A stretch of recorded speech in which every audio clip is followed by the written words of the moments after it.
Bitcoin is close to becoming worthless. Let's go.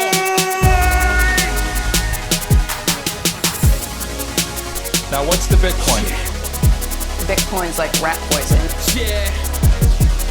Oh, The greatest scam in history. let's get it.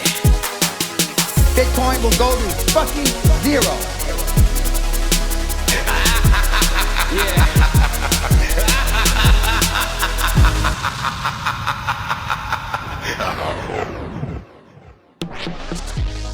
Alright, you ungovernable misfits. I'm your host, Max. Everybody knows that Bitcoin is useless, worthless, and doomed to fail. But what if everyone's wrong? What if it's the system that is doomed to fail? Join me as I speak to some of the brightest people in the space and slither to the deepest, darkest depths of the Bitcoin rabbit hole.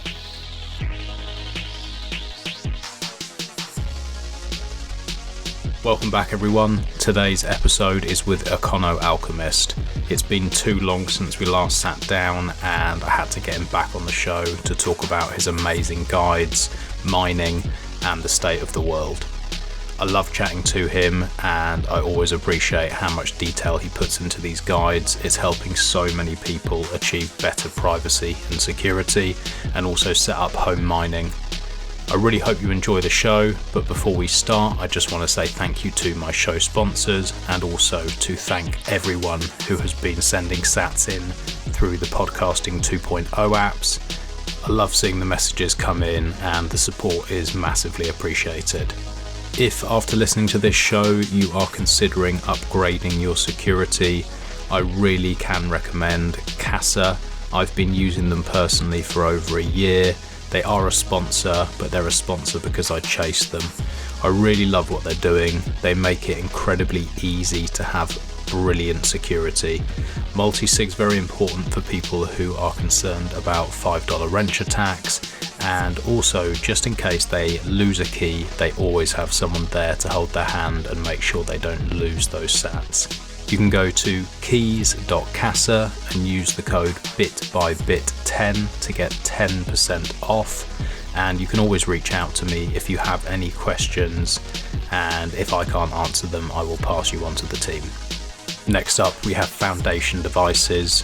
They are mentioned in this show, and they are my favourite hardware wallet. They are fully open source. They make things so simple for people. The QR scanning is beautiful. The quality of the hardware is amazing, and my good friend Bitcoin Q&A is there as head of support, so if you have any issues, you just know that they are going to be sorted. If you go to foundationdevices.com and use the code BITBYBIT, you will get $10 off your purchase. And again, if you have any questions, you want help linking this to a software wallet, or you just want to know a little bit more information before you buy, I'm happy to give you some info or pass you on to the team if there's anything that I can't answer. And finally, we have Fast Bitcoins. If after listening to this show you just think, fuck, I haven't got enough Bitcoin, and you want a fast, easy and secure way to stack some sats, Fast Bitcoins really is the place to go. They have an incredible team that really care about security. They put this first, and they push their users to take their sats off exchange as soon as humanly possible. This is incredibly important, especially as now we are getting into the danger zone. I feel we are getting to the now they fight us stage. It's just starting to begin, and you really need to make sure that you have control of your keys. So go to fastbitcoins.com, buy your sats, and then make sure you get them straight off into either your Foundation devices or use Casa. Thanks everyone for listening, and enjoy the show.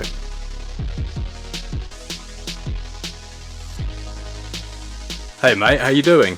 Hey, I'm good. Can you hear me all right? Yeah, I think we're all good. Can you hear any snoring in the background? Nope. We're perfect then. It's nice to have you back on. Thanks. Who do you got snoring in the background? My little dog. Little French bulldog. I got my dog in the background too. Oh really? What have you got? She's like an Australian Shepherd mix res dog. Yeah, she's a bitch. They're quite big actually, aren't they? Yeah, like 75 pounds. Oh, what's pounds? It's too American for my brain. What's that in kilos? It's like 40 kilos or Oh, something? yeah, probably. Something like that. Yeah, that's pretty Yeah, big, dog. yeah, We've got Ridgebacks that are similar, 40, 50 kilos, that kind of thing. yeah. Very nice. Well, I'm sure yours isn't snoring, but mine is. So if you do hear it, then just tell me and I'll move him. Okay. It's lovely to have you back on. I think it was Dude, thanks. 2020, wasn't it? We last spoke. Dude, yeah, I think it was like the end of 2020. It's been a Yeah, while. fuck. It has been. It has been. A lot has happened since then. A lot of the things that we were talking about have seemingly come true. Funny how that works. And you've been putting out shitloads of amazing articles that I haven't read because I just can't be bothered and I'm not smart enough to get through them. But I just shill them anyway because I hear they're good. Thanks, man. Yeah, they're just there for when people need them. They're not there for like entertainment, you know? Yeah. It's like when you want to set up a miner at home, like you're going to want to have that guide to dig into. Otherwise, like you're not going to want to sit down and spend an hour reading that. Well, I did dig in actually. I'm sort of half joking. I do sort of scan through them as they come out, and that is a plan for me to do soon. So yeah, it's not light reading that I'm going to be doing, but it's so comprehensive. And like I said to you the first time you came on, that's really so important for people to have. And I think if someone's struggling, what I tend to do is like either send any of your stuff or Bitcoin Q&A stuff and just say, look, read through this, then read through both. Because sometimes sometimes that's what I do when I'm trying to set something up. I'll read through both of what you've written and then like I piece the bits together. And I'm like, okay, now this makes sense. Right. Yeah, I mean, a lot of the stuff is pretty technical. And with the mining stuff, I was chatting to Lily the other day and she was shilling one of your home mining setup stuff, talking about having different VPNs running and having everything so that you're as secure as you can when you're doing the home mining and all this stuff. And you know, I don't think many people are thinking as deeply about it from a privacy perspective. A lot of people are just caring about, well, what's my hash rate? You know, how many sats? They're not thinking, well, how useful are these sats going to be when Trudeau and his merry men come come a knocking? So, no, Exactly. I appreciate it.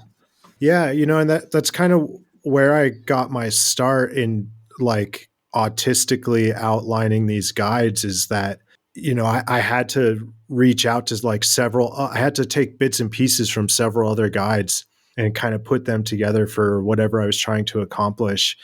And, like I would start a guide and it would say, oh yeah, just, spin up a Raspbian image on your Raspberry Pi and install the regular developer tools.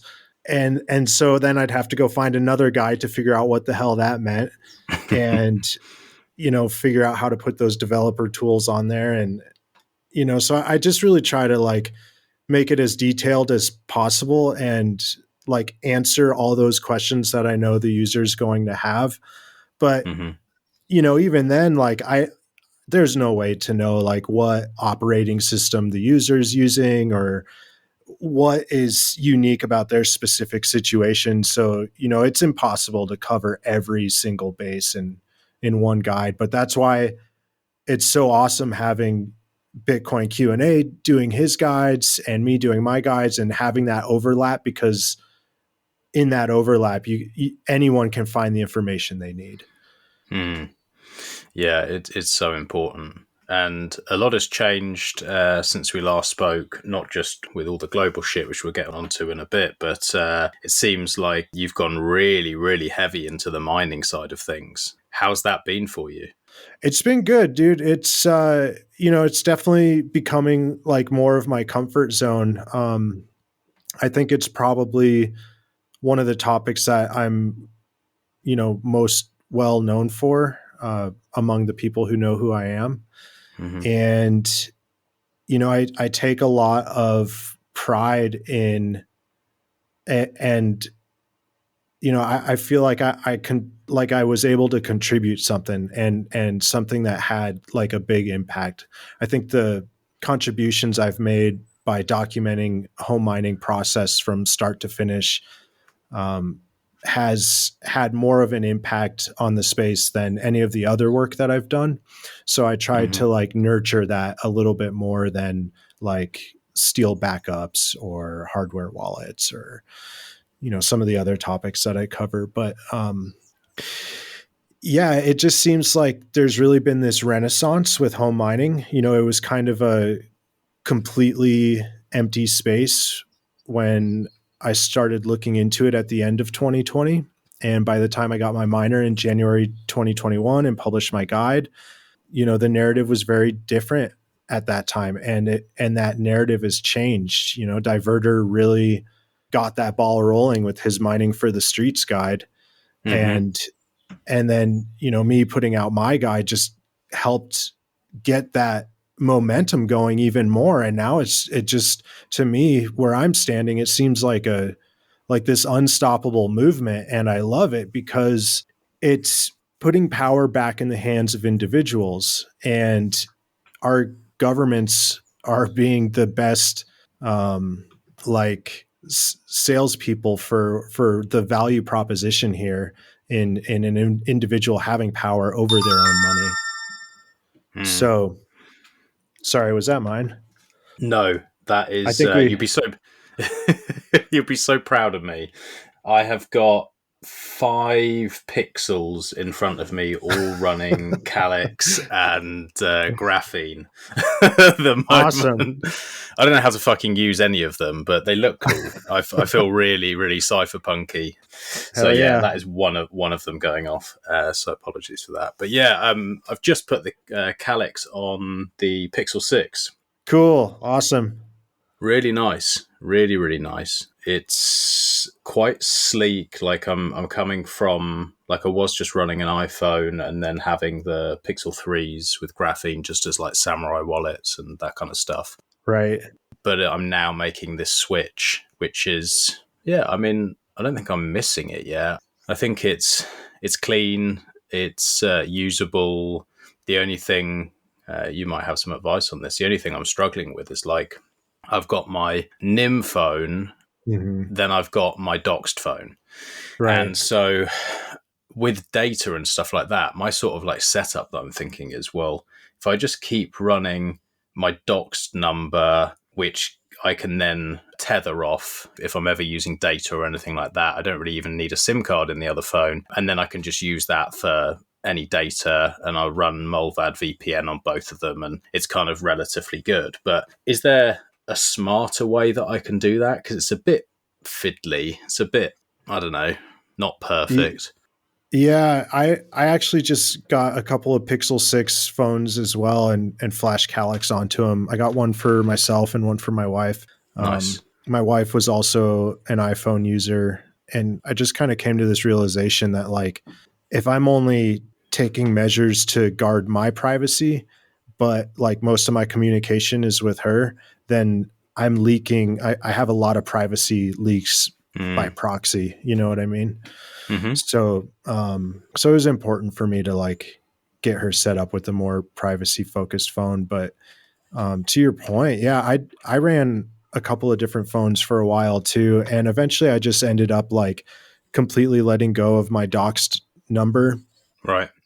And just using the other number. Now, like, you know, with that, my threat model isn't such that I'm like, you know, doing El Chapo level operations that I need like absolutely like life or death privacy guard for, you know? Yeah. So like I'm comfortable like using my phone number on my prepaid SIM to like take care of essential services that I need to take care of for my personal life. I just like, I don't use that number to like give to anyone that I interact with in the cryptocurrency space, in the Bitcoin space, I should say. You know, so I don't, even though it's like one device that I'm using with the single number, I still don't mix that with like my NIM, you know, Econo Alchemist. Yeah. And so, I mean, the only place where I see that crossover happening is like, for example, Twitter. If you don't give a doxed number, you tend to get kicked off almost immediately from experience. And then some other services, you kind of need it. So then I've used burner sims for those where I can, but then if it's pay, what we call here pay as you go, so like literally you go in COVID safe with a mask on into a shop, you put cash down and you top up a sim card with 10 quid or 20 quid or whatever, and you have that amount of like call and data, but it's way more expensive doing it that way. Oh, Like this call that I'm doing now, I'm having to use my doxed phone to link to my laptop to make this call so that I have internet, because I have unlimited on it. But I only get that gotcha. because it's doxed. If I wanted to do that pay as you go, I'd probably put 20 quid on it. We'd finish this call and then it'd be like, right, you're out, you're finished.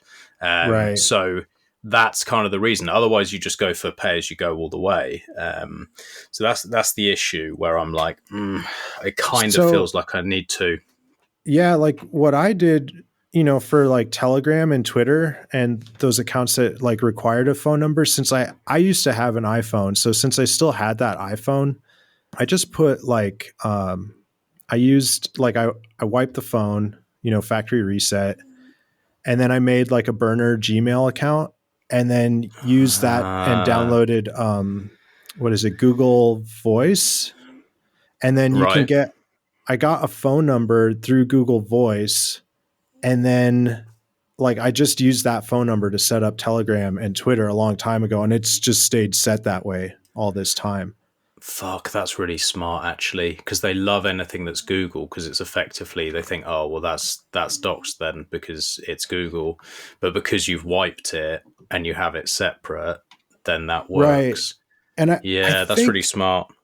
I think you have to give Google Voice like another phone number now to get the Google Voice number.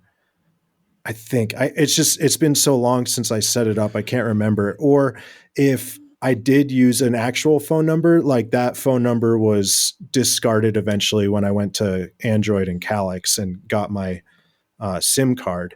And I should also say, like, when I got the SIM card, like, I didn't use real information to get my SIM card. So there's like, even if someone goes to the carrier to like look up information related to that phone number, they're not going to find my actual name. It's a fake name. But they have your banking details, presumably. No, because I pay for it with like prepaid debit cards that I use Lightning to buy, that like pay with Moon service. Okay. All right. Okay. Yeah. I'm with you now. I'm with you. So yeah, like I don't have any like financial transaction that's like linked to my identity, nor are my SIM cards or my wife's SIM card now. Neither of those SIM cards are linked to our actual identities, but it gives us a phone number, and I can give that phone number to my mom and she knows who I am, and I can give it to my buddy and he knows who I am. But and I can give it to like my utility company and they know who I am. But if anyone goes back to like the carrier, because for whatever reason that phone number is evidence in a crime, and they like subpoena the carrier is not going to have my actual information. Who did you give diverters info or something? Exactly. Yes. That's what I do. I give all of my info. I always put Q&A stuff down. Good man. Go into restaurants I don't even need to go into, scanning QR codes willy-nilly and just putting his details in. Poor dude. No, that's interesting though. But these are the lengths that we have to go to just to keep some privacy, and as we were alluding to earlier, it's now becoming seriously important. Like, not that it wasn't before, but this stuff is now getting to a point where we're literally seeing things play out. The things that we were saying, we think governments could start fighting back against their people, shutting down bank accounts because they're going to protest, blah, blah, blah, literally happening. And so what we say on Twitter, what we say on social media, where we go, what we do, it is being monitored, and it does link to us. And if a government can come out and say that some truckers who are protesting peacefully, just literally asking to be left the fuck alone and be able to live their lives without people forcing medicine, whatever you want to call it, on them against their will, they're terrorists. And so it's like, well, what are we? Right. Like, what are we going to be labeled as? And I think it's going to be something very similar. Yeah, you know what? I've been saying it for a while. Like, people who want to use Bitcoin in the way that it was designed to be used in like adversarial environments, like they're going to have to get really comfortable with the fact that they are going to be labeled as terrorists. They're going to be labeled as extremists. They're going to be labeled as criminals. And you need to like come to terms with the fact that there's an entire world out there that doesn't want you to exercise privacy. They don't want you to have freedom. They don't want you to have autonomy over your own body, and they're going to demonize you for it. So yeah, you know, like the more they do it, the more the word extremist, the more the word terrorist just kind of loses its value to me. Those words are now becoming more meaningless to me because they're using them so loosely. Now, that doesn't mean that technically by the book that, you know, the government has now labeled those people as terrorists. So yeah, you know, they face the same consequences as like legitimate terrorists, which is the scary part. So it doesn't take away the consequence, but like, you know, from like a day-to-day standpoint as an individual, like I really don't care what anyone calls me. They can call me a terrorist, they can call me an extremist all they want, but you know, I know where my moral compass points. And I know that I'm just trying to have the freedom to choose what's injected into my body. And, you know, if you're going to call me a terrorist for that, then so be it. But, you know, I think the scary part is that there are now real world consequences for that. And, you know, we'll see what happens in Canada here. Well, I mean, that's the thing, is that I'm almost certain that in the history books, even if we are labeled that now or in 6 months or a year from now, long term, people will look back and go, well, like you said, what matters more, morality or legality? It was illegal for whites and blacks to be in the same bathroom. Was that moral? No, it was fucking stupid. But that was the law. Right. And so at that time, you would be acting outside of the law, but you were still doing what was right. And so, you know, what these truckers and what you and anyone who's speaking out against the shit that's going on, what they're really doing is not just protecting themselves, but protecting their children and their children's children.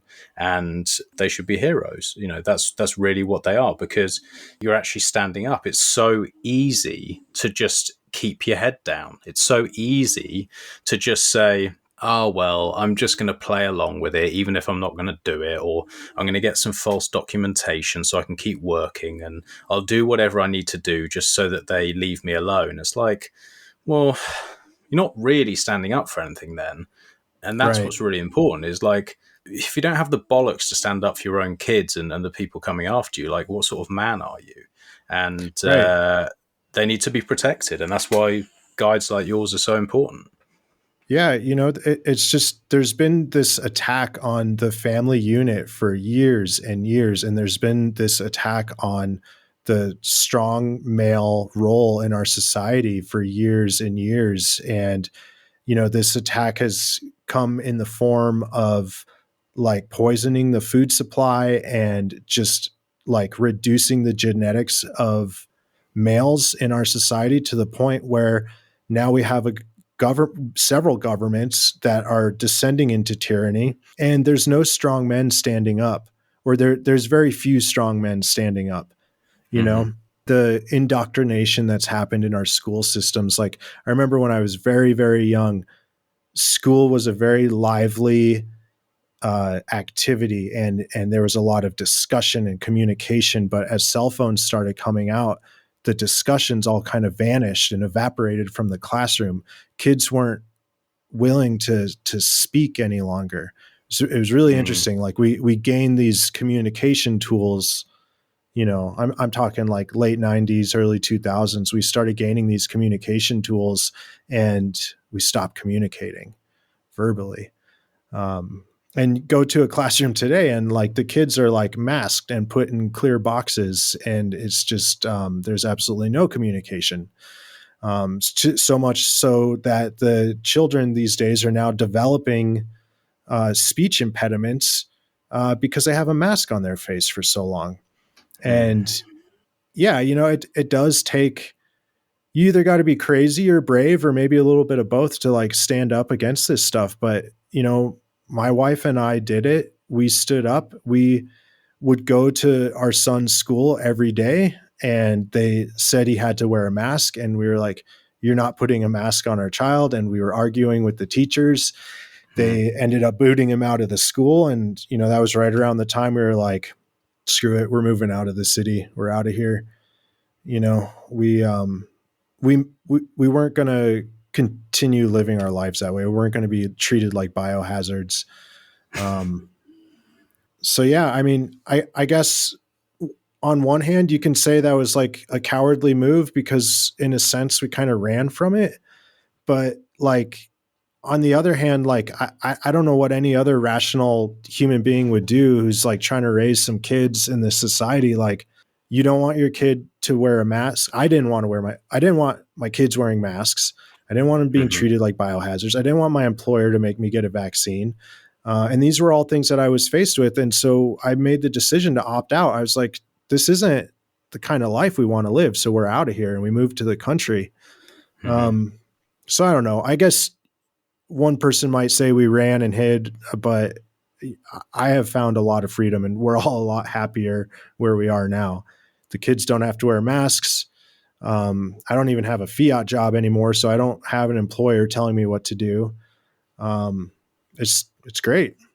That's incredible. I remember that when we last spoke, you'd moved, I think it was from Denver, I think you said, and then you'd gone to Wyoming, and then Wyoming, actually, the laws weren't as favorable as you'd have hoped to try and help you set up what you were trying to set up, and then you moved back again. So have you now moved again somewhere else? Yeah, Okay. We've like bought and sold like 4 houses in the last 3 years. And yeah, we finally settled. So yeah, I mean, we moved to Wyoming when we saw Caitlin Long give her speech back in like February 2020 about the laws they were passing. We wanted to start a Bitcoin ATM business. So we went up there and dude, like it was around that time Coinbase came out and said that they were working with 3-letter agencies. And I decided that KYC wasn't an option. So yeah, we ended up moving back to Denver after a year of living in Wyoming. And then we were in Denver for like a year and a half, and like all through the pandemic, and things just kept getting more and more weird. So yeah, we decided to get out of there too. And now we're out in the country, like we're way out there. That's awesome. And so left your fiat job, taking your kids out of the school run by tyrants, and you're now full-time in Bitcoin land, which is fucking incredible. Yeah, dude, we manifested the things we wanted. We found our dream home. We've got like, we don't have a lot of land, but we've got enough land to, we've got all our chickens. We're getting goats this spring. I've got my shipping container that I'm going to build out for all the ASICs. Yes. Yeah, dude, like we're making it happen. The kids don't have to wear masks in school. They don't use fluoride in the water treatment. We can grow our own food. And now I'm working with Upstream Data and I'm affiliated with them. And that's Steve Barber, right? Yeah. Helping roll out like the black box for the home miners. Awesome. And then doing guides for Bitcoin Magazine, and then, just trying to pick up whatever I can on the side to pay the bills. But yeah, we've fully converted over to like a Bitcoin standard. We're using BitRefill gift cards to buy our groceries. I'm using BISC to sell the Bitcoin that I make every month to pay our mortgage. Yeah, we're doing it. We're making it work. That's so cool. Yeah, that really is the dream. And it just shows it can be done. You know, that sounds like a pretty shitty time. Sell your house, move your whole life, try and set up a business. It's not actually for small businesses, it's only for the big ones who want to comply and work with 3-letter agencies. You sell again, you move back, then all this fucking COVID bullshit happens and they try and put masks on you and inject you with things that you shouldn't be having in your body. And you've got through it. And that just shows that that's what some of these Bitcoiners are made of. It's like, we're made of tougher stuff. We won't yield. And now you're in a much better position. And I can only see that continuing. So that's really fucking cool to hear. Thanks, man. So the ASIC. So talk me through, like, what's the plan? You've got your chickens, you've got your land, and then obviously you've got your ASICs going to be built in this container. Have you got any plan for using the heat or doing anything with that? Or is that just going to be separate to the farming side? Right now, I don't have any plans to incorporate the heat. So I'm gonna have both immersion and air cooled in the shipping container. Mm-hmm. But Why really, both? I'm just going to be evacuating that heat. I want to do both because I'm kind of in this position now where, like, I'm trying to help home miners. You know, that's kind of really become my main focus. And if I'm going to be the guy who is there to, like, answer questions and offer support and, you know, write the guides and talk people through the process, then it would behoove me to understand what people are dealing with. And a lot of people are going immersion. So I want to go immersion so that I can better understand it and so that I can be a resource for people that want to do it in the future. And also, you know, I do think that efficiency is going to become more and more important as as more hash rate comes online and the difficulty gets higher. In order for me to, like, continue doing this in a way that makes sense, I'm going to have to really focus on efficiency at a certain point. And, you know, if you're just running like one ASIC, two ASICs, you have a fiat job, you're paying the power bill out of your pocket, like, you know, you can get away with, like, less efficiency. But, you know, I've got like a petahash worth of ASICs that I'm going to be building out in this garage, and it is going to get more and more expensive to power them. So at a certain point, it's just going to benefit me, even if it's like a 10% efficiency gain or 20% efficiency gain or whatever I can achieve through immersion. I'm going to need every bit of help I can get in the long run. Yeah, well, that's what I keep hearing from people, is that the longevity of the machines is probably going to be better because they're more consistent, the temperature, less dust and all that sort of bullshit, and that the efficiency of the miners is also increased by doing it. So it does seem, even if you take out of the equation all the fucking noise and heat and bullshit that you get with the fans, it just seems like it's the way to go, you know, if you have the capability of setting it up. Right. That's the way it seems. And the other thing is that all this talk of these new miners coming in and more money being thrown at it by these big, I don't know what other way to call them, but like warehouse miners, you know, like big companies who are coming in.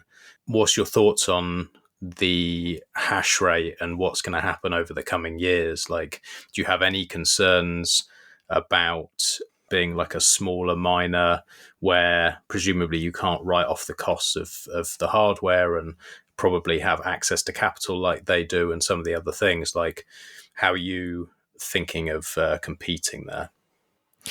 Yeah, it's interesting, you know, because at a really small scale, like, the name of the game isn't competition. You know, the name of the game when you have like one or two ASICs at home is to just dollar cost average through your utility bill.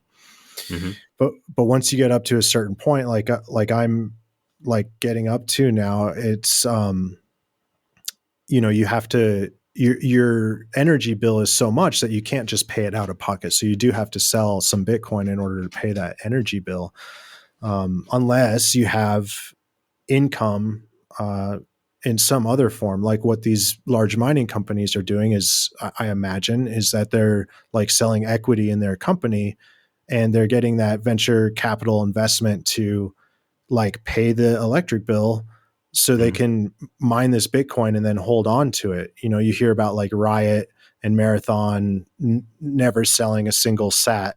Well, they have a lot of operating expense and that has to get paid for somehow. So if they're selling equity and, you know, raising capital by those avenues, then the way I see it is like these publicly traded miners are, you know, they're more likely to wind up in the regulatory crosshair. They can't just go rogue and make some brash decision like I can as a completely independent miner.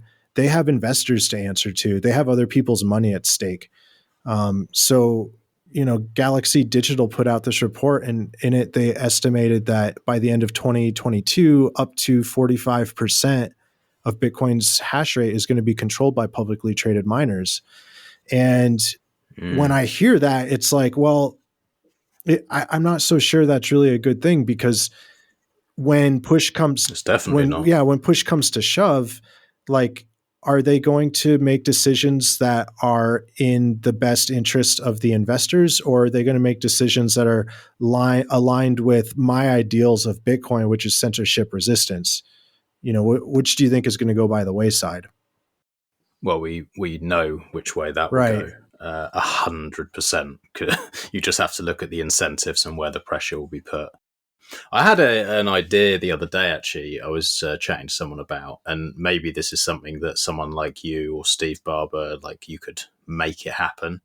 You know, when we're talking about these massive companies controlling more and more of the hash rate, and obviously that's a problem, then you have the home miners that really generally, especially in Europe, they have power costs that are just so disgustingly high that it puts most of them off. It's like, oh, fuck, I can't really be bothering with that. And then I was thinking, well, what about if there was a box, like a black box, but an immersion version, where businesses, because obviously businesses can write off their electricity costs. If you were to say, right, you're using this amount of energy, if you say, well, one miner will add 5% or 10% of your total usage, then you can easily put one of these machines into an office or warehouse or any type of business, and you can write off all the energy. I know it's a bit of tax fraud, but, you know, at the end of the day, there will be people who will do it, and that would massively decentralize everything, because there are so many businesses that are struggling, especially the smaller businesses. You know, all the legislation and everything that's going on in the world is basically crush small businesses, help Amazon, pretty much. So is that possible, to make something really simple and someone can just plug this into a business and just, it's going to be better for everyone? I think it is, and I think there's a lot of really smart people working on it. You know, there's that French company. The name is escaping me right now.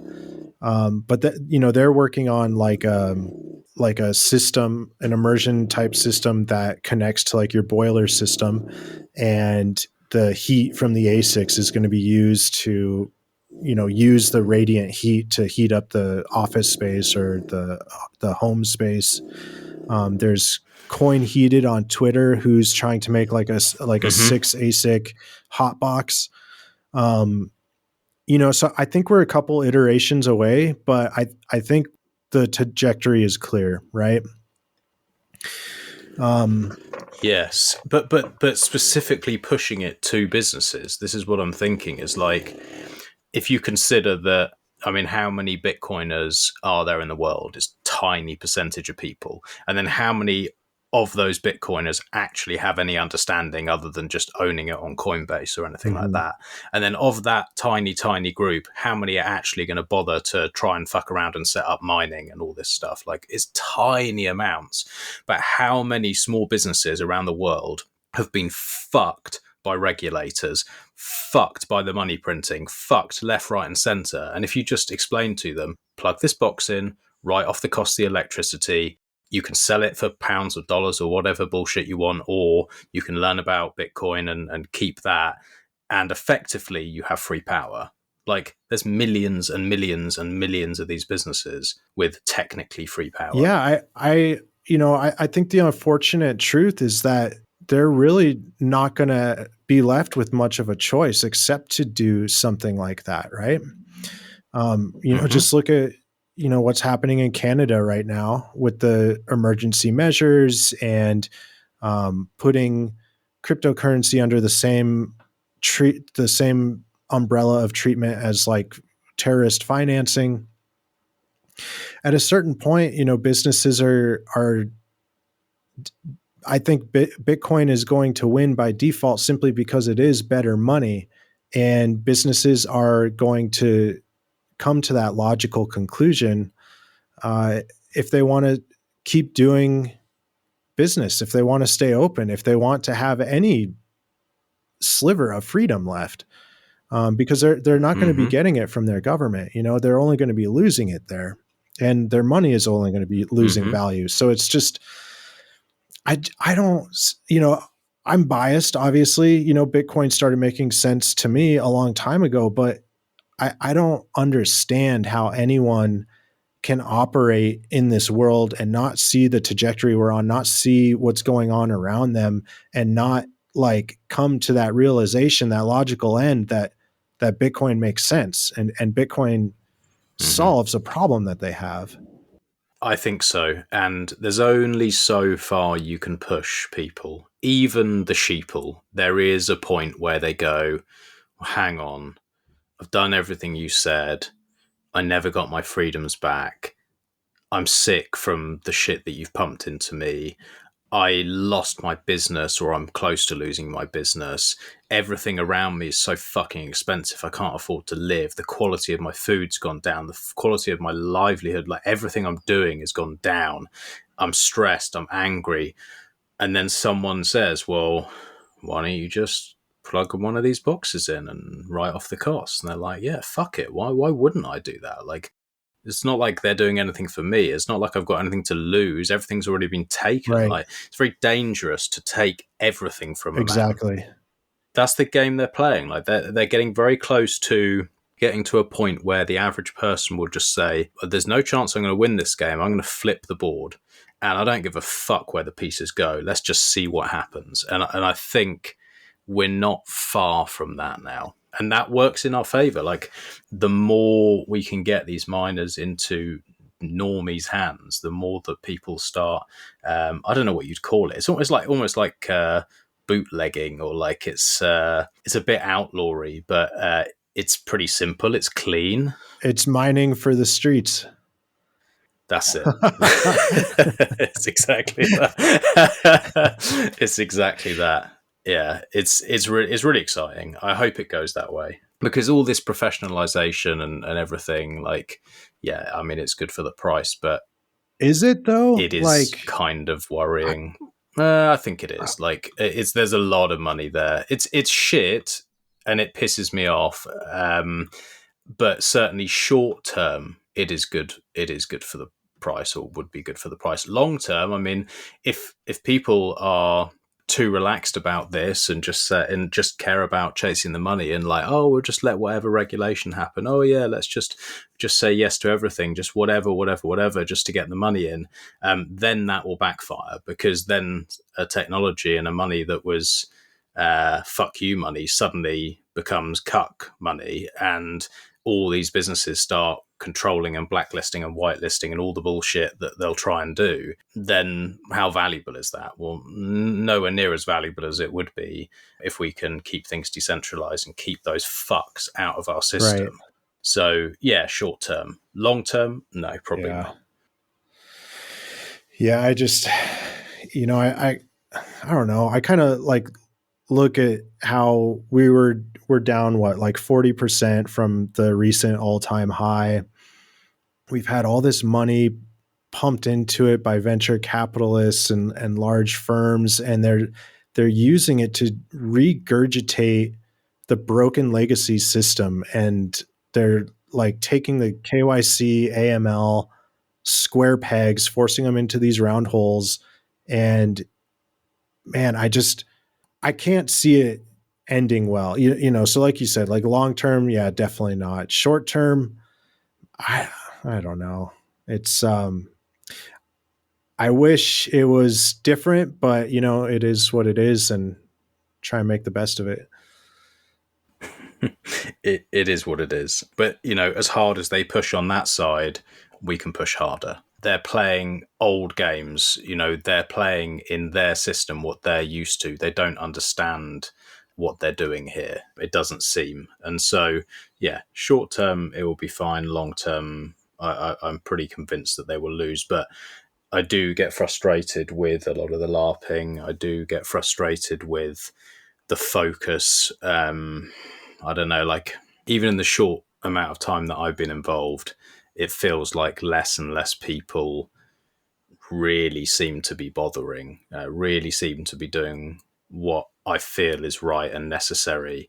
And there's just a lot of posing, a lot of, like I was speaking to Samurai the other day, and he was like, you know, this Bitcoin fixes this meme. It's like, has it?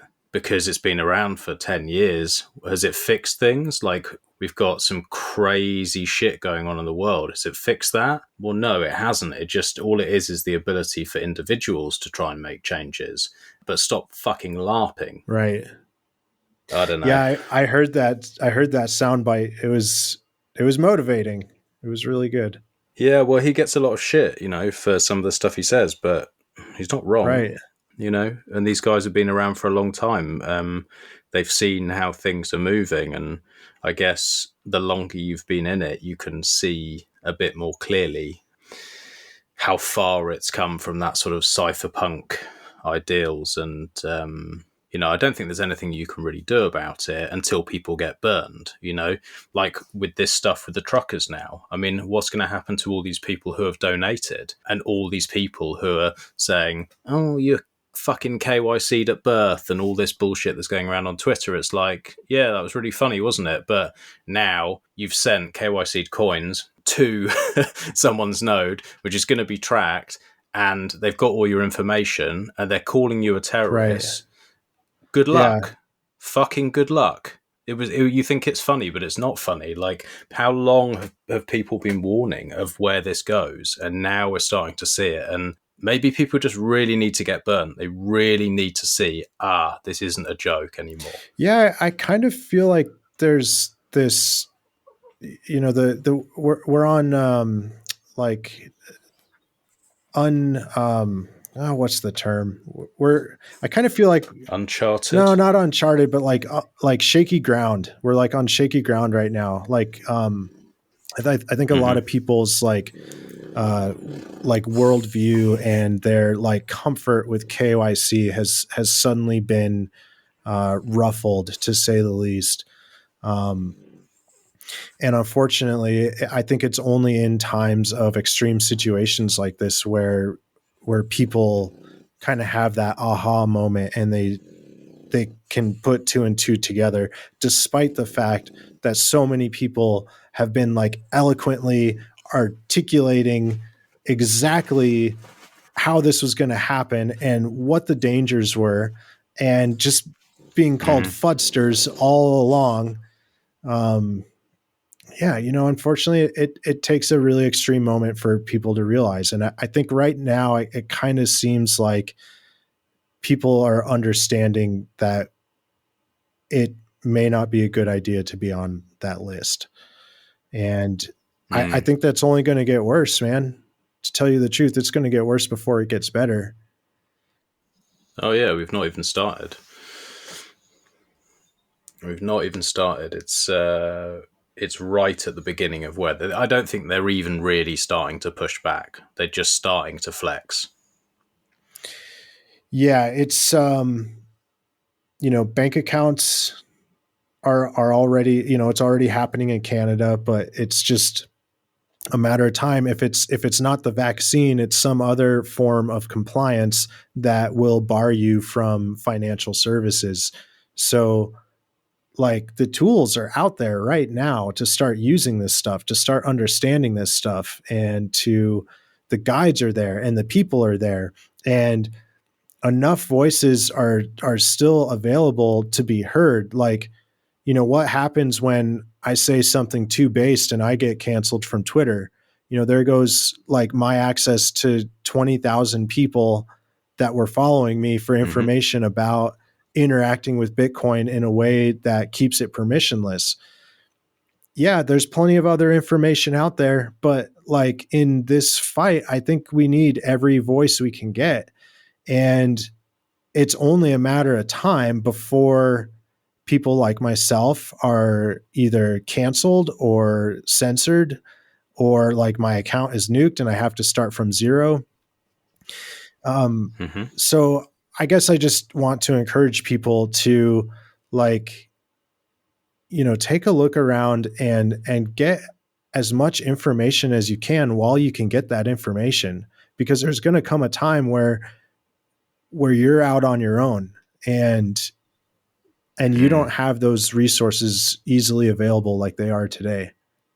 That's very true. And the cost in energy to make the quality of guides that you're making and spend the amount of time and effort, it's huge. Like there's massive amount of energy that goes into that.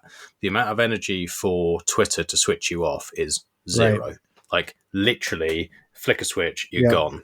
And so there's an asymmetry there, which is not something that we can really beat if we play their games. Like if we're on their platforms, there's no way around that. They can just switch you off. I guess, some of this self-hosting stuff is interesting. Making sure that we have backups of everything so that we can just use the next platform is interesting. Keeping in contact, having like a group of people that you can reach out to if the information comes off, that it can be sent. Like we have to think outside of the box, because I think you're right. It is definitely going to happen. But on the other hand, again, you have like the good and evil. If the evil is them taking good information off websites that people would find useful, the thing is that a lot of the stuff that 2 years ago was really fucking difficult to do has got so much easier.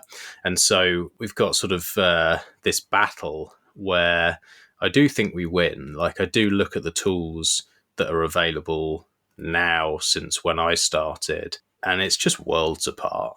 Sparrow and Spectre and some of these wallets are just so good. What Foundation devices are doing is so good.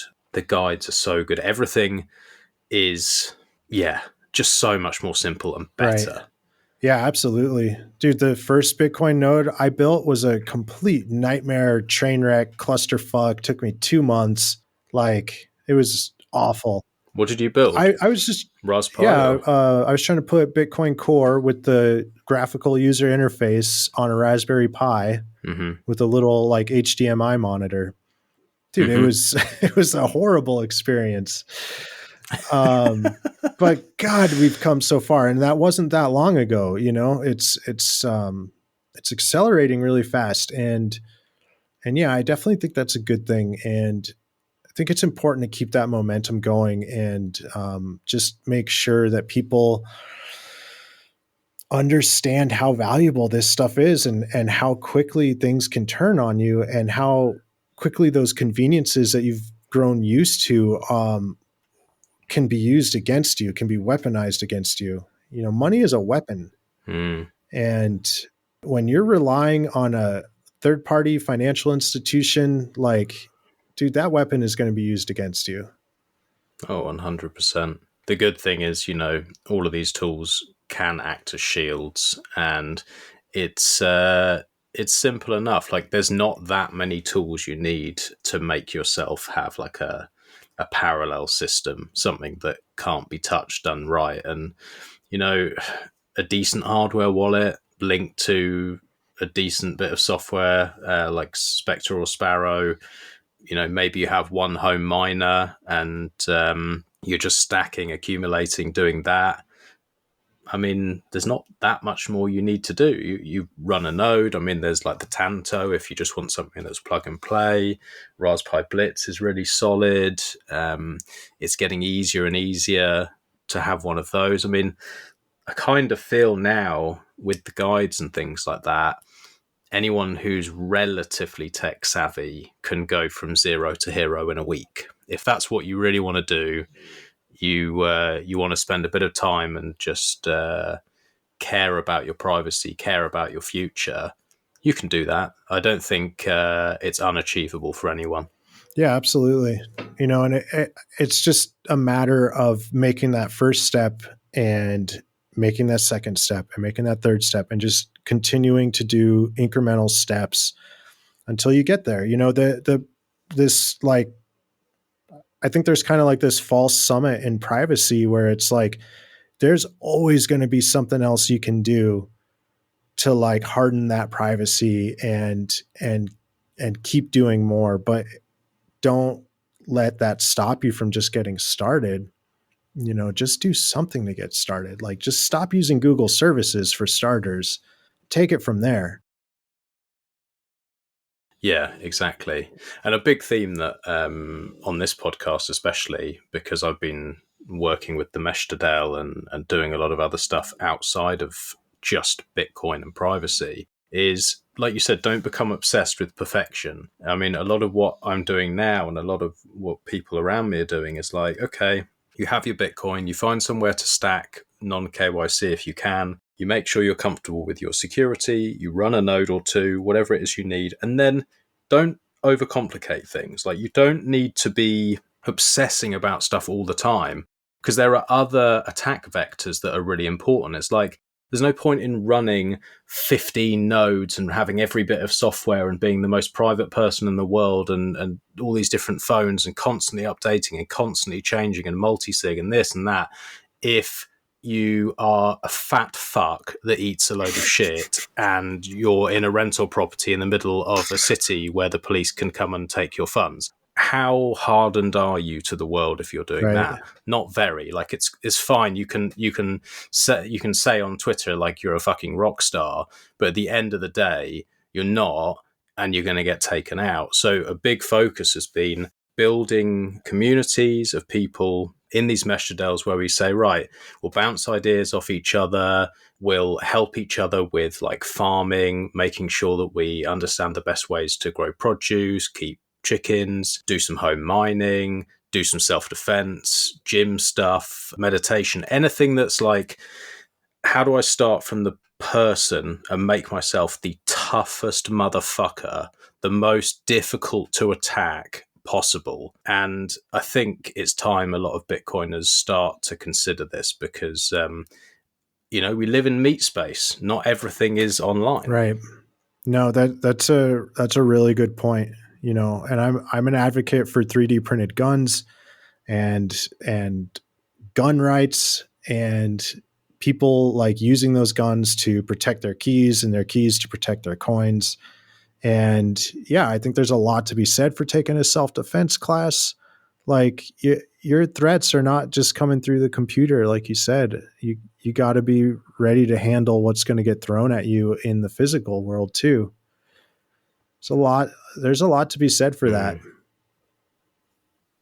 And the food. Yeah. Like, so I was really happy to hear that you've got some land and you got some chickens, and it's so important. Like, if we're just going to feed ourselves industrial sludge, not that I really can say that I'm doing that at the moment because I don't have any land, because I did sell my house so that I could buy more Bitcoin. But that is the plan, is to get some land and to be able to grow, because then what's going into your body. And I don't know, like, it feels like when we're saying we want to not rely on anyone, with all the stuff that's going on with the supply chains, and we know that a lot of these corporations and governments really don't care about you or your health, it's like, you need to probably take these things into your own hands. And you can do the self-defense class and you can have a load of 3D printed guns, but if you are really unhealthy and unfit, you're not going to last long. Right. You're really not going to last long. And what's going to happen with all the medical stuff? Like, are you going to be allowed into a hospital? Well, if you're not, then you probably need to be considering doing some type of course to make sure you can keep yourself alive, or making sure that you have basic first aid training, that kind of stuff. These are the things where you trade all your Bitcoin just to have that knowledge, like, fuck, I need to resuscitate a family Right. member, or I'm bleeding, I need to make sure that I can bandage these wounds. Oh, well, I've got loads of sats and they're in multi-sig, but I'm still going to die. Right. So, you know, I think there needs to be more focus, and that's why we've got this mesh Dell, is like to talk through these ideas and, you know, to plan for these things that are inevitably going to happen. It's definitely good to be having those discussions and bringing attention to it, you know, and it's sovereignty means a lot more than just stacking sats, right? Yeah, as good as that is. So what's your like favorite stuff that you're working with at the moment? Do you have favorite bits of hardware or software that you're using? Has anything changed since we last spoke for your setups, or what you kind of suggest for I mean, people? I try to use Sparrow Wallet like everywhere I can possibly use it. So I just did a guide recently on this device called the Apollo. It's made by a company called FutureBit.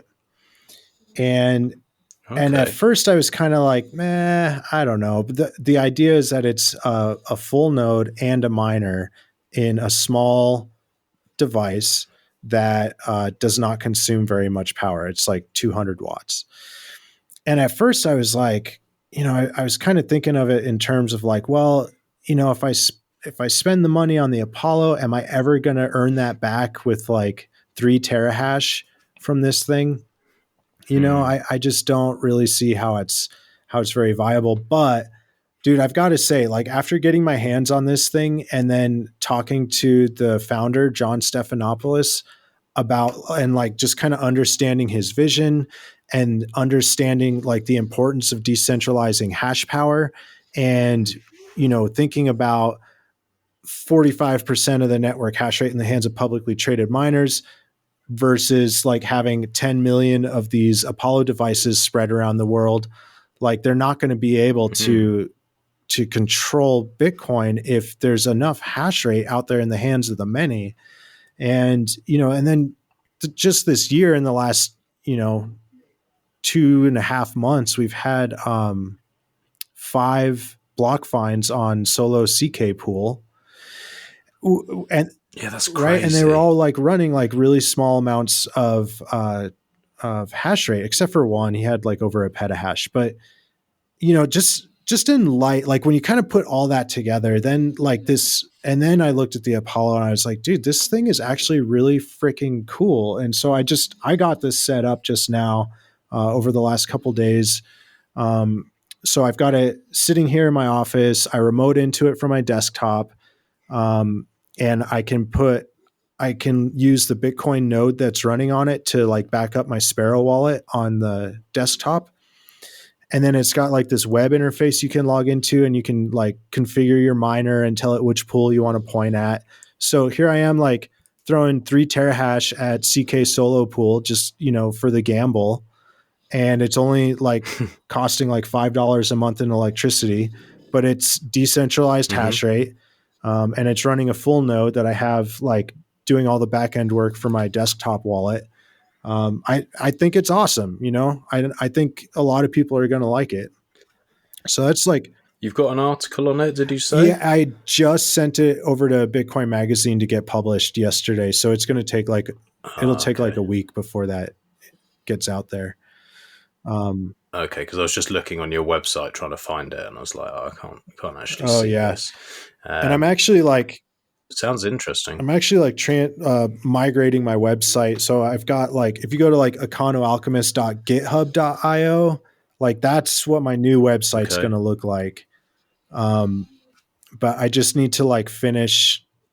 So I've been using Wix, and they don't allow you to like export your website data. So I literally have to rebuild all of my guides by hand in GitHub repos. So it's just taken me a while to get through all that. Yeah, Wix, I had exactly the same thing. I built my original one on that, and I was just like, fuck, I just have to leave all of this. Luckily, Mr. Crown is an angel and built my new one for me, and it's awesome and I love it. But yeah, I know your pain. It's fucking annoying. They just keep you locked Right. in.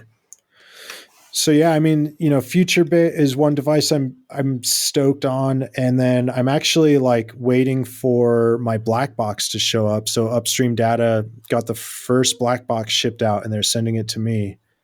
So feel Nice. honored for that. I'm stoked to be getting this thing. Part of the reason is so that I can help Steve like put the startup documentation together for it. But, the black box is just, for any of your listeners who don't know, it's like this instant home mining problem solver. You can just set it outdoors. You don't have to worry about like ductwork or installing ventilation, and it suppresses the noise. So you don't have to worry about like bothering your neighbors. You just need to have an electrician run an outlet for you and plug it in. So yeah, really looking forward to that. And then I got on the Tonto pre-sale as well. So I'm waiting for that to come in as to the Ronin Dojo full node. So nice. Yeah, I'm hoping for a case because I've got all the internals, but I'm hoping for a case just because it does look beautiful. Yeah, they've done a lovely job on that.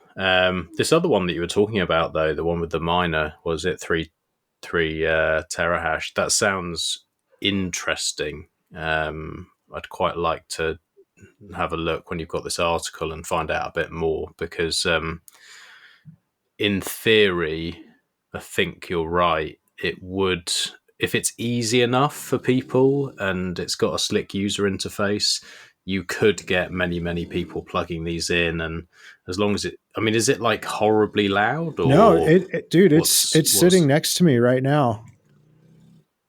Yeah. Oh, really? It's less loud than my dog. Yeah, it's quiet. So I've got the Apollo sitting there next to a Raspberry Pi 4 that I'm running Nextcloud on. And the Raspberry Pi 4 is like twice as loud as the Apollo. Oh shit. Dude, okay. Yeah, it's quiet. That's interesting. Yeah, and dude, like after like opening the box, it 15 minutes you're up and hashing. You open it, you plug it into power. You find if you're just remoting into it like I did, you just plug your Ethernet cable into it, get on your desktop from the same local network, type in the IP address, and you're in the user interface, and you can copy paste the pool you want to mine to, reboot it, and you're done. And it's like, dude, it was a really awesome experience. And, I think a lot of people are going to like it, especially now that it just kind of seems like with all these solo block finds this year, it's almost like revalidated people's confidence in having a smaller amount of hash rate, where before they would just write it off. Do you believe they were solo mined? Do you believe there's no fuckery? Because it seems a bit unreal to me that there's been so many in such a short space of time. Like, it seems highly improbable, but I'm not smart enough to do the maths to find out quite how improbable that is. But do you have any thoughts around it? Yeah, I think it was legit. I don't have any reason to suspect that there was any sort of foul play there. Like if you think about like what the benefit would be, I guess the pool would get a load of eyes on it, and it might draw more hash rate over to it, which would make them more money. Right. Like it could be like an advertisement for them. Right. But like, that's the only thing I can come up with. But like, someone on the pool has to find a block in order for them to get paid at all. So I think really what's happened is that CK pool started getting more hash rate. And if you kind of like zoom out and look at how many blocks they've found total for how much hash rate they have, like they're still finding like the same number of blocks that they quote unquote should be finding based on like Bitcoin's overall network hash rate and the hash rate that they're providing. Right. So just being like the high variance pool that they are, they may go 6 months without a single block find, and then they can get 5 block finds within the span of 2 months.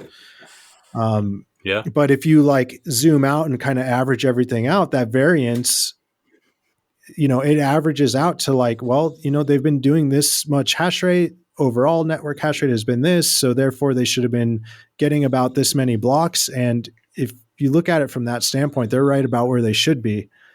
Yeah, I don't think they were, doing any underhanded or like, scammy kind of advertising by like magically making blocks appear, because the other thing you can do with CK Solo Pool is you can take that address, the Bitcoin address that the block went to, that's the username. So you can go to your web browser and put in solo.ckpool.org/users/that Bitcoin address. And you can see it'll print the metrics, the stats for that miner. And so every time one of these blocks was found, I would do that. And like, sure as shit, every time it was exactly what CK Pool Dev was saying on Twitter. It was, can you imagine winning? Can you imagine that happening when you, because a lot of these, or the ones that I saw were like these little USB drive things. Imagine fucking winning that and you're doing it solo. That is like proper lottery stuff. And I suppose maybe that's the way to look at it. It's like, if you're running one of these things with a couple of terahash, and like you said, it's $5 a month to run it, but you have a node anyway, then how many people do the lottery? Like, how many people go out and do their numbers every week? And you have a chance, but it's very small. But if it pays off, it's fucking huge. And I suppose maybe, you're not going to want to do that with your whole mining operation, because you might mine for years and years and never get anything, and then you're fucked. But, with a few terahash, like just for some fun, I don't know, it's kind of cool. It's just like, it brings a bit of excitement into life. Yeah, absolutely, man. And that's what I'm doing with this Apollo now, and it's awesome. I like it. I might have to do something similar. Just for a bit of fun. I mean, that's another thing is, how long until there's a lot of fun and cool things in this industry. Like, there's so much that goes on which is just not seen by outsiders. Like something like that, where you could say, well, okay, you have this thing running, and it's going to cost you X per month, but you could win big, and here's how much you'd win, and here's how it works, like the basics behind it. Like, that's quite an exciting, like truly random opportunity to make a huge amount of money, like life-changing money for most people. That really is. Like, I think a lot of people would find that fun, not just nerdy Bitcoiners, like just everyone loves gambling. Pretty much, like, it's fun. So yeah, I mean, how long until the average person starts doing that? It definitely feels like that's something that more and more people could do. Well, I think this is kind of the direction that Jack is going to take his new company, Block. Because they kept talking about, like, the exact words they were using was Bitcoin mining system. And to me, that said they weren't just building an ASIC. I think they're going to do something similar to this, where it's like a smaller, low power device. They already got the go ahead from Intel that they're going to be like one of the first customers from the ASIC chips that Intel is going to make. And I think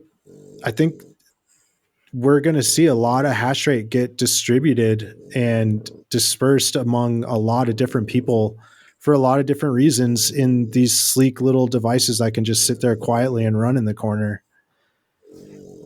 Oh, it's going to be so exciting to see. I'm really looking forward to seeing what Jack does now that he's been unchained from Twitter, and it seems as though, like, I don't want to jinx it, but it seems as though he's going to do some really cool stuff. And yeah, there's a lot to be excited about. There's a lot that I can see coming down the pipeline that really is going to shake things up. And yeah, hash rate is probably going to explode, and maybe that makes it a little more challenging, and anyone mining has to be a bit more efficient. But at the end of the day, more hash rate is a good thing. Yeah, I agree. I think it is, especially when it's in the hands of individuals. Yeah, it'd be exciting to see what happens with that, and also what happens with Intel. Like, just generally, like, what doors is that going to open once we have another competitor? I don't know what we're going to see, but it feels like it's going to shake things up. Yeah, I think one thing that I would like to see shaken up is, like, Bitmain and MicroBT are closed source hardware. So, like, the whole industry is running on closed source hardware that, like, is kind of against the ethos of this space, right? Like, it's mostly about open source, except for when it comes to miners, and we're just going to have these two centralized companies, and we don't really know what's going on in there. And so, Jack and Block talking about doing this all open source, I think is a very good thing. And I hope that kind of sets, like, this expectation from consumers of, like, developing preferences for open source hardware when it comes time for them to make a purchasing decision. And, hopefully it makes enough competition with Bitmain and MicroBT that they consider opening their doors a little bit and letting us see what's going on in there, and open sourcing their hardware too. It's just like, that's a really good point. I'd not even really thought about that. Like, we give so much shit for anyone who's not fully open source, right. And there's so much talk on Twitter and everything, and it's like, I'm not saying that's a bad thing. I think it's a good thing. I think that is the ethos of Bitcoin, and if you're not fully open source, you should be strongly considering it. But yeah, like, you're right, the whole network is reliant on these two behemoths, and both of them are closed source, which it deserves more attention. And dude, that's why I keep my mouth shut a lot of the times when there's, like, these debates flared up between, like, Foundation and Cold Card. And it's like me as, like, a content creator, I'm going around telling people, like, yeah, get a Google Pixel, that's closed source, and yeah, get a WhatsMiner, that's closed source. But then I'm supposed to, like, make this exception when it comes to Cold Card and have, like, a different set of standards for the hardware wallet.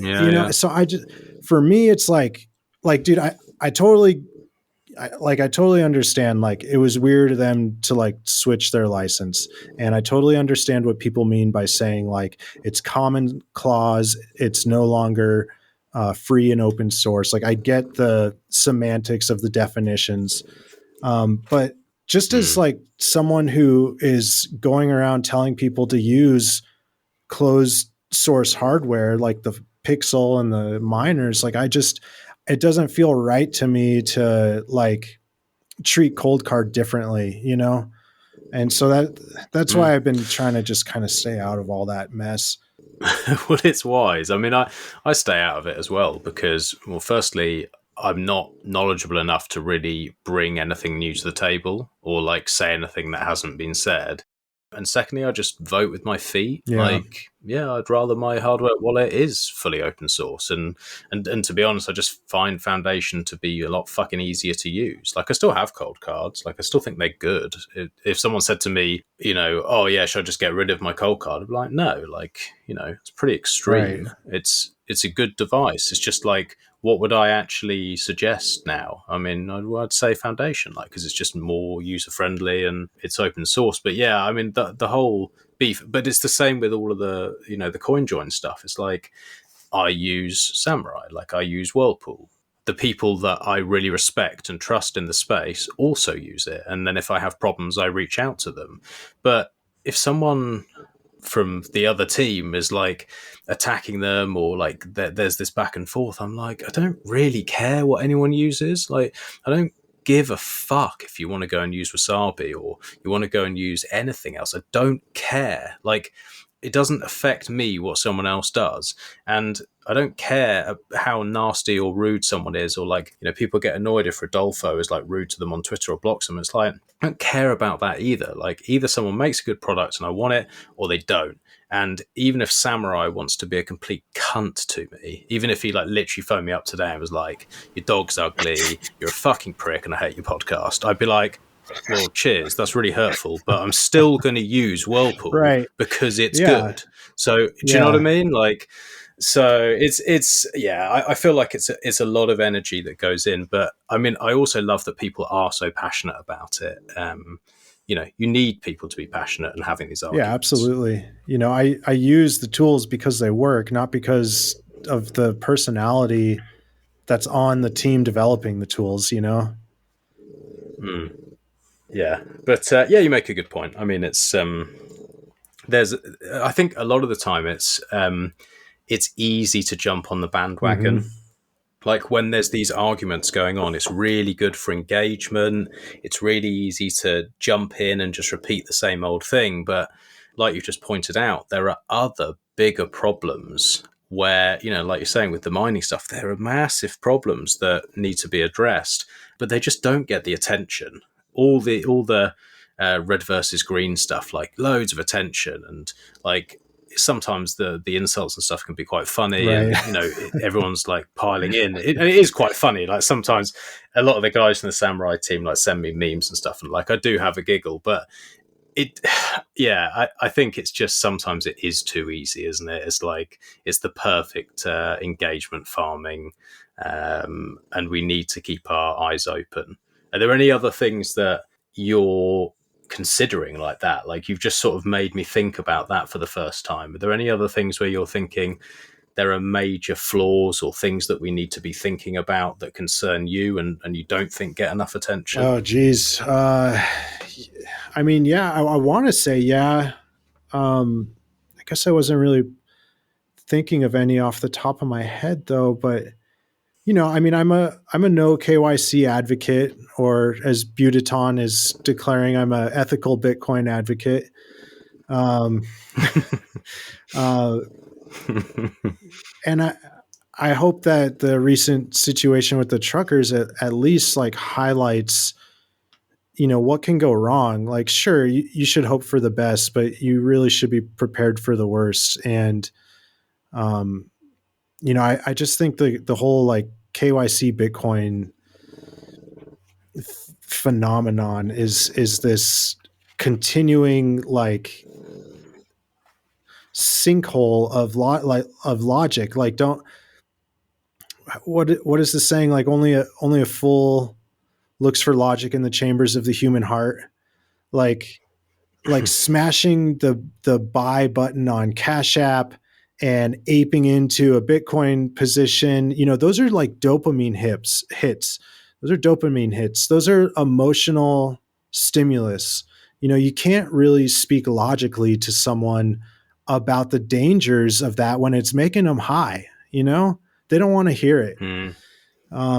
So yeah, I think there's just always a lot of work to do with refining the no KYC tools and just getting the message of why out there. And it's fucking hard to talk to someone who's all doped up, man. But you got to keep trying. It is. It is. And I've been chatting to so many people about this over the years and saying, you know, no KYC is the way to go. And, you know, it's definitely a theme with this show.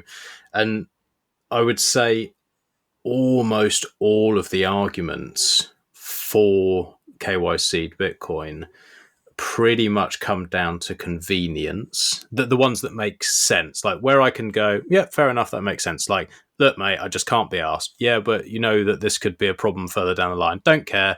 It's like, okay, if you don't care, fine, that makes sense. That's a reasonable argument, is that you're too lazy and you can't be bothered. But a lot of the other arguments just don't make sense. There's no logic to them.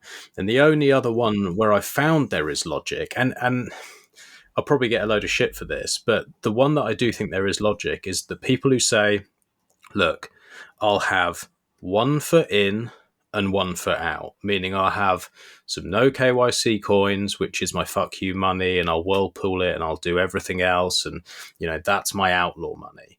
But I also, as an investor, I want a small amount or some KYC coins, which I'm not going to touch because I may be interested in the lending services in the future, or I may do something around that in the future. And then it's like, would I do that?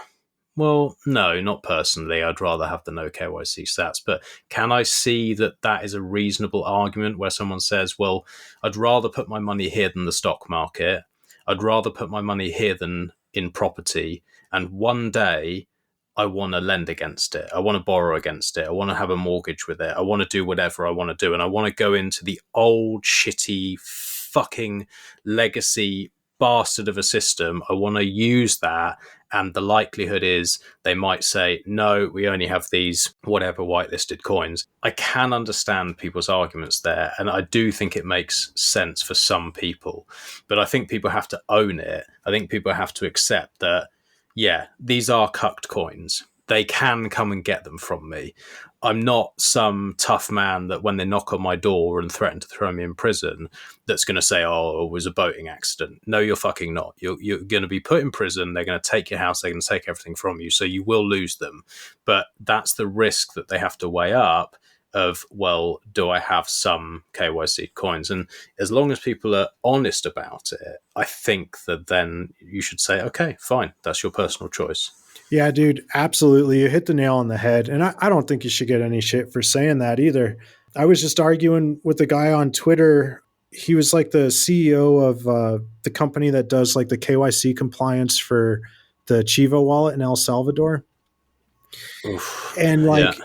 And what you hit the point that you hit is like, well-informed people make good decisions. And as long as they understand what they're getting when they're going down a KYC route, like that's one thing. Like, putting a substantial portion of your wealth in Bitcoin and then leveraging that later to do something like buy your first home or whatever. Yeah, that's one way to use Bitcoin, and you certainly can do that. And a lot of people do it. And if they understand what they're doing, that's one thing.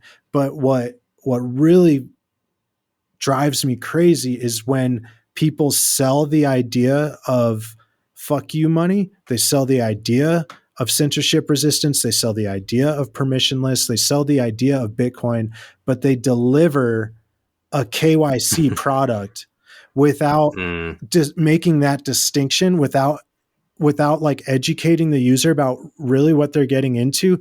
That's what drives me crazy.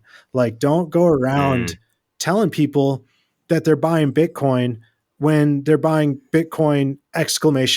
Trademark. You know what I mean? Yeah, absolutely. It really needs to be stated that you you don't get those properties if you have the KYC coins. But then conversely, if you do buy no KYC and you do put them through Whirlpool and then you sit on them and then you decide, oh, I want to buy my first property, or I want to borrow against these because I have something I really want to spend my money on. Don't be shocked when you go to the bank and you say, right, I want to have a loan, or, the Bitcoin bank that's giving out the loan, I want to have a loan. They'll say, okay, can I have proof of where you got the funds from, please? Mm-hmm. Well, no, not really. Yeah. Okay. I can see they've been through CoinJoin here because we can see that. Whether it's right or wrong, we have an opinion on that and we don't like that. Right. Can you prove, do you have a record showing where you bought them from, where you had the money to buy them from? Because that is what the compliance isn't going to get easier. It's going to get harder. You can't just go and buy a house. And like, if I went to go and buy a house tomorrow and I said, oh yeah, I've got these, I want a loan against these sats, they're going to ask me where the fuck they came from. So it is just, you have to understand that trade-off as well, which is why it's different for everyone. And the whole arguing between like what's real Bitcoin and what's not, it's like it has different use cases for everyone.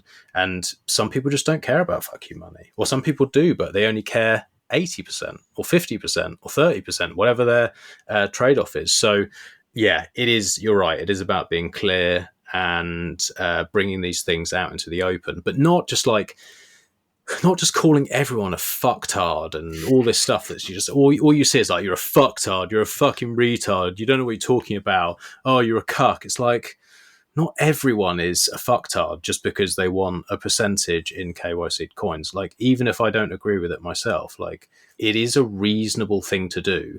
And people will say like, oh, well, you can just put it in the stock market. It's like, yeah, sure you can. But if you have half a brain, you know that the stock market is fucked. Like, eventually it's fucked. Like, there's the foundations, it's built on sand. So are you really going to risk that? And are you going to get the returns that you get with Bitcoin? Very unlikely. So if you do want it literally just to increase in value, well, what else is there? Like, really, what else is there? And if you're saying, oh, well, I'm only going to buy no KYC coins or nothing, then it's like, okay, well, you need a proportion of money in something that can be traced. Where do you put it? Property? That's going to be fucked. Stock market? That's going to be fucked. Try and start a small business? Good luck. Right. So what else is there? Okay, I'll put some KYC coins. I'll just keep them in a hardware wallet and I'll wait 10 years or 5 years or whatever it is someone wants to do. Like, it's not, I don't think that's wrong. I just think it's different to what you or I might want. Yeah. And I, just to be clear, like, I used Bitcoin that had been through Whirlpool to finance the purchase of my house, the one that we're in now. Not that like I paid for the house outright, I have a mortgage, but I had to come up with earnest money. We had to put a down payment down, and a lot of that money came from Bitcoin. And so, I just want people to understand, like, cause you hear this argument, well, how are you going to buy a house with no KYC Bitcoin? As though that's like there's some finality to that argument. Well, I just want people to know, like, I'm living proof that you can do that. Like, you can use non KYC Bitcoin to get the things you want in your life, like a house. Is it for everybody? No, absolutely not. Do I spend most nights like wide awake in bed wondering when the feds are going to kick my door in? Yeah, sometimes I do. Me too. But like, I mean, in this day and age, I don't think that's like a very uncommon fear to have, right? Like, you put one Facebook post online that is out of sync with the government's narrative, and you have the cops knocking on your door a few hours later.